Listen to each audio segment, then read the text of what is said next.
With Rosh Hashanah almost upon us, I'd like to share a thought that I think is very relevant that we can take to empower us to have a great new year.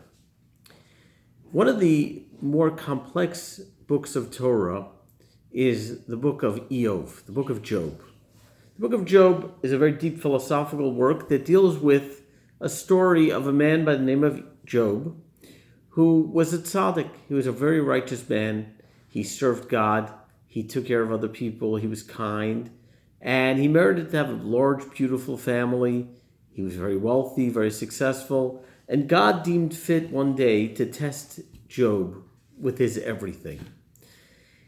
And he lost his wealth. He lost his health. He lost his children. And he was left with nothing. And finally, after going through this unspeakable, unimaginable suffering, he started questioning the basic tenets of life. Is there a God? Does God care? Is God just? Why do we suffer? What is the purpose of the righteous suffering? And he challenged everything. And the book of Job is a book of conversations between Job and his friends, where Job brings these very strong, piercing arguments, and his friends attempt to answer him. One of his friends is Tzofar HaNaamasi. Tzofar HaNaamasi responds to Job, and he says, "You're upset because you say you're a tzaddik, you're a righteous person, and there's no reason for you to suffer." Tzofar says, maybe you misunderstand what a tzaddik is, what a righteous person is. In your mind, a righteous person is someone who does everything right. The Torah gives us 613 commandments. If you observe the commandments, you're righteous. And therefore, you should have a good life. And if you don't have a good life, there's a terrible philosophical dilemma here. Tzofar says, perhaps that's not what a righteous person is. He says the way we should look at a righteous person is to be a tzaddik is to have this diamond in the rough that's unpolished, and to polish it so that every part of the diamond is dazzlingly brilliant. To take everything you have within yourself and use it. In other words, each of us is given different potential, different capabilities, different talents, but taking your everything and bringing it out to the world and making a huge impact, leaving nothing within yourself unused. As George Bernard Shaw was known to say, I want to die used up. I don't want to have anything left. No potential. Everything's been brought out into reality. Now, if you live life like that, can you say you've really done that? If we understand that that's what a tzaddik is, can you truly say that you've used all your potential? You've done everything in expressing your spirituality. You've done everything to impact others and help others, to be a person of kindness, a person of deep spiritual depth. Can you say you've really done that? So when I was studying this with my study partner, Meir was really frustrated by this. And he said, so then nobody could ever complain why anything bad happens to them. And I said, there's truth to that. Because we set the bar high. If you set the bar low and say, I'm just an okay guy, I'm just an average guy, then sure, there's room for you to say I'm an average guy and I did average, so why am I not getting good? But if you believe that, like the old adage goes, God does not make junk. If I really am a person of tremendous potential, then how can I ever say I've used it all up? There's always more to do. There's always more. And there's always a greater impact to have. And we can have that impact in small situations as well, seemingly small circumstances. But it's all about thinking about that impact, thinking about what I'm going to do, using the greatness within myself. And I want to share two stories that I think if we hear these stories and take them to heart and their unique messages, we can really go into Rosh Hashanah. And our request from Hashem, our request from God on Rosh Hashanah is, I want to use all the great potential I have within me. I know that you believe in me, God. I know that you see greatness within me, and I haven't used it. I haven't begun to use it. But you know what? This year I want to. So help me. Allow me the privilege of bringing that greatness out into the world. Allow me the privilege of polishing my diamond so that it shines dazzlingly brilliant. Allow me to do that. I grew up in Borough Park, which is a Orthodox section of Brooklyn, New York. And I grew up in a townhouse, the middle of 3 townhomes. In fact, my mother, she should live in me while still lives there. And my entire life, from when I was a young child when we moved in, our neighbor is a wonderful couple by the name of Roseman, the Rosemans. And my father passed away 15 years ago, and Mr. Roseman has been somebody I've always looked up to. And when I was in New York recently, I went for a walk with Mr. Roseman, and he told me an amazing story. This story is a game changer for all of us if we take it to heart. Mr. Roseman is almost 90 years old. And he grew up in Brooklyn, in a different section of Brooklyn called Williamsburg. Today, Williamsburg is known as the cross-section between Hasidic Jews and hipsters. Back then, Williamsburg was home to many Jewish immigrants. But Mr. Roseman told me that his parents were American-born, one of the few American-born people there, raising their children. And they sent their children, their two sons, to a Jewish day school, a yeshiva called Torah Vadas, which was in Williamsburg. So I asked him, I said, I understand the immigrants who they themselves experienced going to yeshiva in Europe. They understood to send their children to a Jewish day school. Your parents, though, grew up in the United States. They grew up as non-religious Jews. They became observant as adults, which was very unusual back then. How did they know to send you to a Jewish day school? And he said, it's a good question. He said, I'll tell you what happened. He said, I have one brother who was younger than me. He said, we were about to start preschool. I was about 3-4 years old. So this is taking place in about the year 1935, 85 years ago. My parents are going to send me to public school like most Jewish kids at the time. And my mother's in a grocery, and she hears someone talking about a yeshiva, about a Jewish day school. And she turns around and asks them and interrupts the conversation and says, what's a yeshiva? They said a yeshiva is a Jewish day school where Jewish children go and they learn about Judaism, and they learn to be proud of their Judaism and wear a kippah and so on. She said, really? That sounds wonderful. I want my son to go there. They said, well, Torah Vadas is the local Jewish day school. Go take him there. So my mother took me to the Jewish day school, and they interviewed my mother, they interviewed me, and they said, you know what, we're willing to accept him. He'll start in the kindergarten or nursery, whatever it was. And my mother said, that's wonderful, I'll send him. And she starts walking out. As she's walking out, the principal stops her and clears his throat and says, there's one thing we didn't discuss. There's something about tuition. How much are you going to pay for tuition? And Mrs. Roseman looks and says, tuition? In public school, my children wouldn't have to pay tuition. He said, yeah, but in private school, you pay tuition. She said, well, we don't have much money. I'm a stay-home mom. My husband is an accountant that works for the city. We don't have much. He said, well, if you pay $5 a month, you could send your children to our Jewish day school. She said, well, I need to speak to my husband. She goes home, and her son told me he remembers they were sitting in the kitchen. His mother was sitting on a rocking chair. His father was sitting at the table. And his father was a good old-fashioned man who said, you only spend money that you have. Not like today's world of plastic. He said, let's look at our numbers. And he says, I'm sorry, we don't have $5 a month to pay for tuition. And she says, but I want my children to have a Jewish education. He says, well, we can't afford it. And they're going back and forth. And suddenly his mother bangs on the table and she says, I figured it out. You know where we're going to get the $5 from? She said, we have a phone in our home.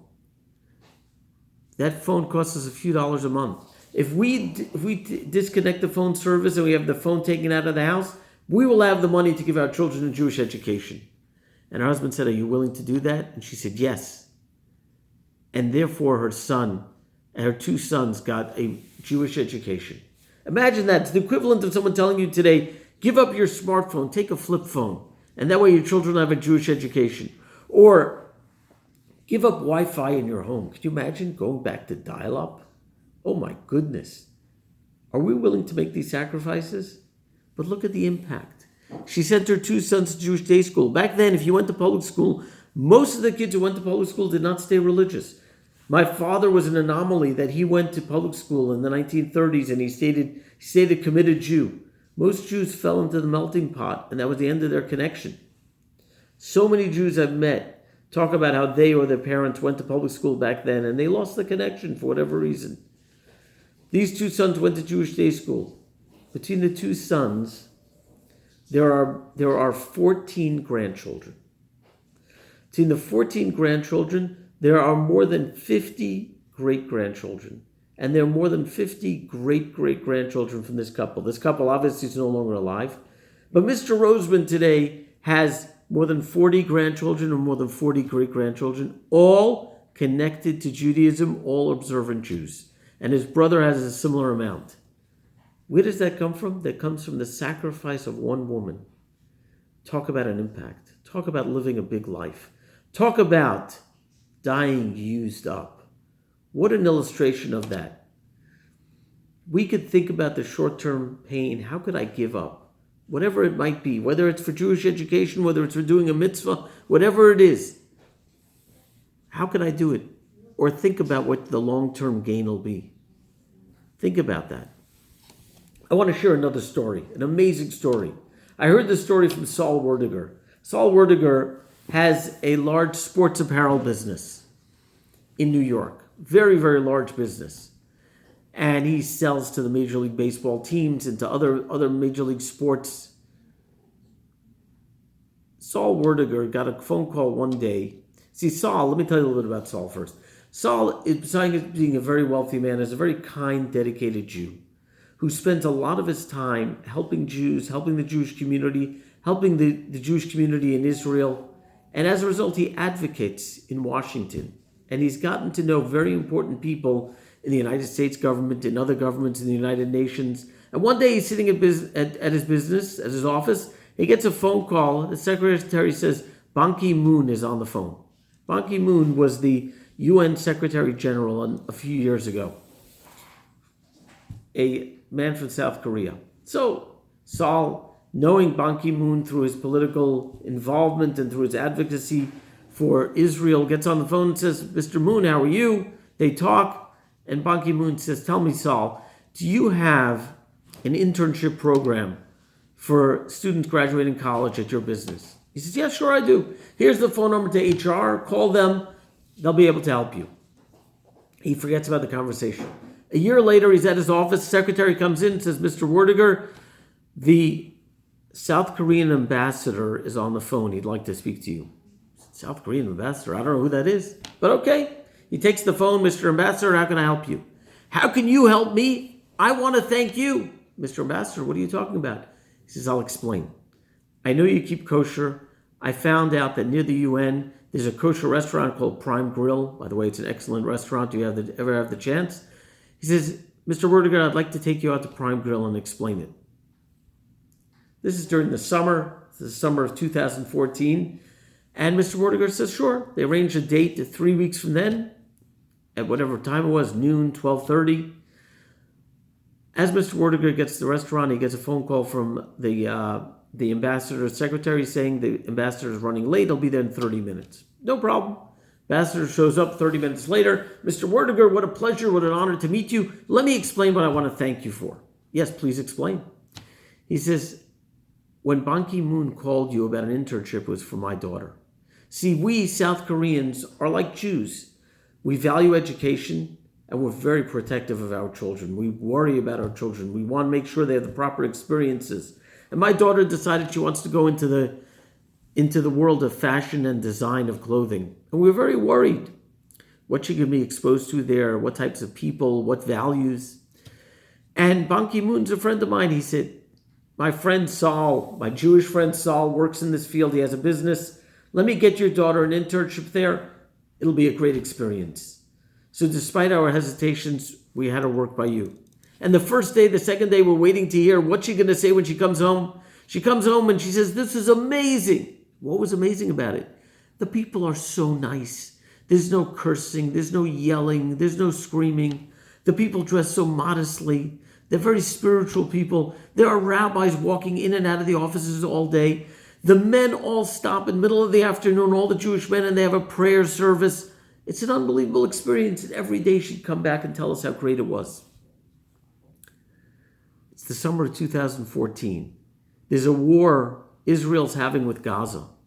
And the United Nations does not like what Israel's doing. And Israel's being censured day in, day out. And we, the South Koreans, are on the Security Council temporarily as a member this summer. We don't know anything about Israel, but we know that the majority is against Israel, so we vote against them time and time again. This morning, Mr. Werdiger, I was supposed to be involved in a vote. The reason why I was late, I had to vote. And again, the question was censuring Israel. And it hit me. I said, wait a second. Israel is the homeland of the Jews. Our daughter's working for Jewish people and having such a wonderful experience. What's going on over here? And I called my wife and I said, this doesn't make sense. These Jews are not some evil people that they're being made out to be. There must be something more to the story. She says, you're right.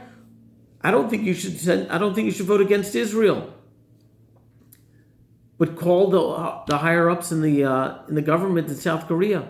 So sure enough, I called them and they said, listen, you're the man on the ground. You make the decision. So today, for the first time, I did not vote against Israel. And it's because of you, Mr. Werdiger. Saul was flabbergasted. After the meeting, he called Malcolm Hoenlein and others who are very powerful in the American Jewish community. And he told them the story, and they said, we were trying to figure out, why did South Korea finally not vote against us? What's the story? We didn't realize. Saul, it's amazing what you've accomplished. But Saul said, throughout that summer, he got a number of emails from the South Korean ambassador saying, there's a vote today. But don't worry, my Jewish friend Saul, I'm not going to vote against you because I know you're a good person and I know your people are good people. Look at the impact.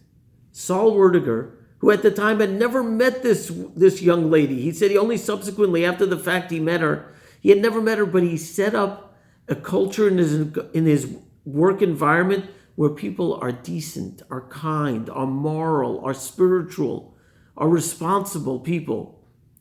That had such a positive impact on a woman working there that her father did not vote against Israel. And that changed a whole dynamic. Look at the impact. Look at the impact of Mrs. Roseman willing to give up a phone. Look at Saul Werdiger being a decent human being, making a positive impression of Jews are. Look at how that changes world politics and world dynamics. We in our lives have the opportunity, maybe not getting involved in how the world's going to view the Jews, but what I do in my life is going to have ripple effects far beyond myself. The first step is I have to realize that God shoots high, and therefore I have tremendous potential. Believe in yourself. Believe in your potential to be a great Jew. I was studying with someone tonight, and they said, is it ever too late? And I said, no, not at all. It is never too late. And on the contrary, if you decide to make changes to yourself, whether it's spiritually, whether it's in your morality, in your character, the older you are when you make the change, the more of an impression you'll have on your family. It's never too late. Believe that you can be that great Jew, that great human being, that great spouse, that great child, that great parent, that great human being, whatever it is. Believe in yourself and realize what you do has an impact, has a tremendous impact. Let's live big. Let's die used up. But let's not worry about dying. Let's live using ourselves up. And may we merit to have a year of exhilarating greatness, a year of dazzling brilliance shining forth from within ourselves, a year of being great Jews, great human beings, great people. Shana Tova, may it be a wonderful year. May we grow from all the challenges that we experienced the last 6 months. Challenges we never thought we'd have. But when we grow from them, and if we haven't grown yet, start growing today. Start taking the lessons today. And may this year be a true year of transformation for ourselves, for our family, and for the ripple effect in the entire world. Shana Tova.